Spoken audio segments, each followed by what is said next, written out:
Hello friends, welcome to how to do channel. இன்றைக்கி நம்ம பண்ண போகிறது பைனாப்பிளில் பச்சடி. ரொம்ப கொஞ்சம் ஸ்வீட்டாகவும் கடுகோட வாசனையோடவும் ரொம்ப நல்லா இருக்கும். இது கேரளா கல்யாணத்தில் இல்லை ஓணம் டைமில் எல்லாம் பண்ணுறது ஒரு டிஷ்ஷு. எனக்கு ரொம்ப பிடிச்ச டிஷ் இது. கொஞ்சம் ஸ்வீட்டாக, கொஞ்சம் காரமாக, கொஞ்சம் எல்லா கலவையாக இருக்கும். கொஞ்சம் புளிப்பு, தயிர் சேர்க்கறதுனால கொஞ்சம் புளிப்பு எல்லாம் சேர்ந்த கலவையாக இருக்கிறதுனால ரொம்ப நல்லாயிருக்கும். இதுக்கு தேவையானது ஒரு கப் தயிர், ஒரு அரை ஸ்பூன் ஜீரகம், ஒரு ஸ்பூன் கடுகு, பச்சை கடுகு, ஒரு காரத்துக்கு தேவையான ஒரு 3 பச்சை மிளகாய் அந்த அளவுக்கு போட்டுக்கலாம். ஒரு சின்ன பைனாப்பிளாக இருந்தால் ஒரு ஃபுல் பைனாப்பிள், இல்லை ரொம்ப பெருசாக இருந்தால் பாதி எடுத்துக்கலாம். ஒரு கப் தேங்காய்.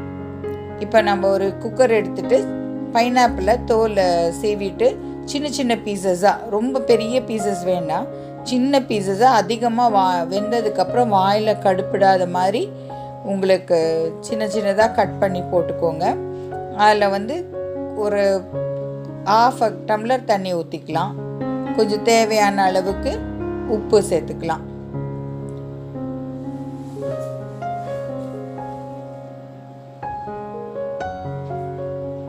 இப்போ நான் இங்கே ஒரு சின்ன சைஸ் பைனாப்பிள் எடுத்திருக்கேன்.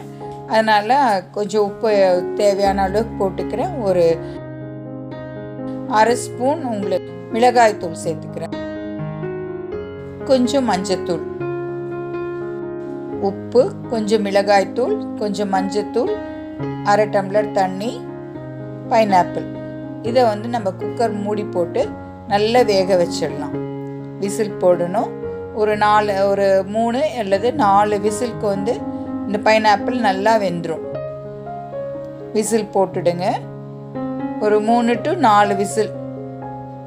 நீங்கள் ஹை ஃப்ளேமில் வச்சிங்கன்னா டக்கு டக்குன்னு விசில் வந்துடும். பைனாப்பிள் அவ்வளோ சீக்கிரம் வெந்திருக்காது. அதுக்கப்புறம் நம்ம அந்த தேங்காய், அரை ஸ்பூன் ஜீரகம், ஒரு ஸ்பூன் கடுகு, 4 இல்லைன்னா 3 பச்சை மிளகாய் எல்லாத்தையும் நைஸாக அரைச்சி வச்சுக்கலாம். அந்த அரைச்சதை பைனாப்பிள் வெந்ததில் சேர்த்துக்கலாம். சேர்த்துட்டு கொதி வரட்டும். கொதி வந்த உடனே நம்ம ஒரு கப் தயிர் வச்சுருக்கோம் இல்லையா, அதிகமாக புளிக்க வேண்டாம். அந்த தயிரை இதில் சேர்த்துடலாம். கொஞ்சம் நல்லா கட்டியாக இருக்கட்டும். மோர் அந்த மாதிரி வேண்டாம், நல்லா கட்டி தயிர் அதில் ஊற்றிக்கலாம். ஜாஸ்தி புளிப்பும் வேண்டாம்.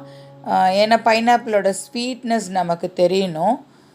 சிலவங்க இதில் ஒரு கேரளாலாம் ஒரு சின்ன ஸ்பூன் சுகர் வேணால் சேர்த்துக்கலாம், இன்னும் ஸ்வீட்டாக பண்ணணுன்னா. ஆனால் பைனாப்பிளோட ஸ்வீட்டே போதும். இப்போ நம்ம தயிர் சேர்த்துட்டு அதிக நேரம் கொதிக்க விட வேண்டாம். ஒரு கொதி வந்த உடனே நம்ம அடுப்பை ஆஃப் பண்ணிக்கலாம். இப்போ ஆஃப் பண்ணிவிட்டு இப்போ நம்ம தாளிச்சிக்கலாம். தேங்காய் எண்ணெயில் தாளிச்சிங்கன்னா ரொம்ப மணமாக இருக்கும். அதுதான் அந்த கடுகு, இந்த தேங்காய் எண்ணெய், தேங்காய், தயிர், இதோட ஃப்ளேவர்லாம் சேர்ந்து, பைனாப்பிளோட ஃப்ளேவர்லாம் சேர்ந்து இந்த பச்சடி ரொம்ப ரொம்ப நல்லாயிருக்கும். தேங்காய் எண்ணெய் எடுத்துக்கலாம். எடுத்துட்டு வெறும் கடுகு, வரமிளகு, கருவேப்பிலை 3ஐயும் தாளித்து சேர்த்துட்டா போதும். இது சாதம் சாம்பார் ஊற்றிட்டு இந்த பச்சடி தொட்டு சாப்பிட்டோம்னா, கூடவே ஒரு அப்பளமும் வச்சுக்கிட்டோம்னா ரொம்ப ரொம்ப டேஸ்டியாக இருக்கும். ஒரு நல்ல விருந்து சாப்பிட்ட ஒரு ஃபீல் இருக்கும் நமக்கு. அருமையாக இருக்கும் பைனாப்பிள் பச்சடி.